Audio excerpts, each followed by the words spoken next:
les maths, les maths avec Ina Ruben. Salut les amis! Aujourd'hui, Anne-Claire, elle a dit qu'on allait reprendre les doubles droits gradués et vraiment étudier leurs propriétés parce qu'elle a dit c'est central pour la proportionnalité.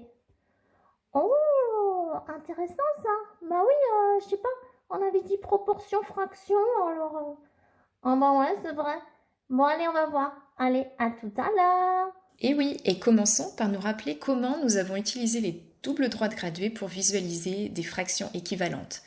Donc ici, nous voyons que nous avons 9 des 12 perles qui sont jaunes, donc on peut dire que 9 douzièmes des perles sont jaunes, mais on voit aussi qu'elles ont été arrangées en groupes de 3, et dans ce cas-là, 3 des 4 groupes sont constitués de perles jaunes, donc 3 quarts des perles sont jaunes. On voit ainsi que 9 douzièmes égale 3 quarts. Nous avons aussi vu comment utiliser ces doubles droits gradués pour trouver ici, par exemple, 3 cinquièmes de 30.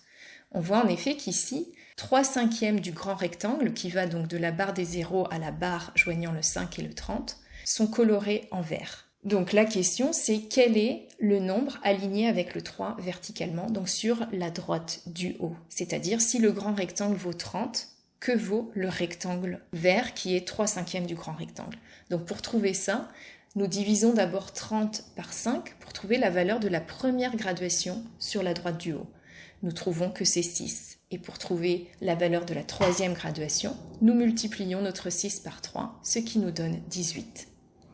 Nous avons donc trouvé que 3 cinquièmes de 30 égale 18, ce qui est équivalent à dire que 3 cinquièmes égale 18 trentièmes.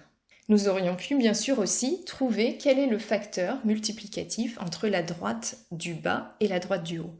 Et nous trouvons que c'est 6 puisque 5 fois 6 égale 30. Et donc on pourrait aussi directement faire 3 fois 6 pour trouver quelle est la valeur alignée avec le 3.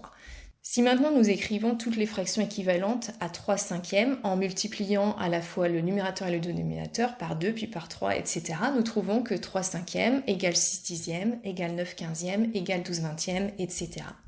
Si maintenant je fais une droite graduée où j'aligne le 3 de la droite du haut verticalement avec le 5 de la droite du bas, on remarque que ainsi le 6 est aligné verticalement avec le 10, le 9 avec le 15, le 12 avec le 20, etc.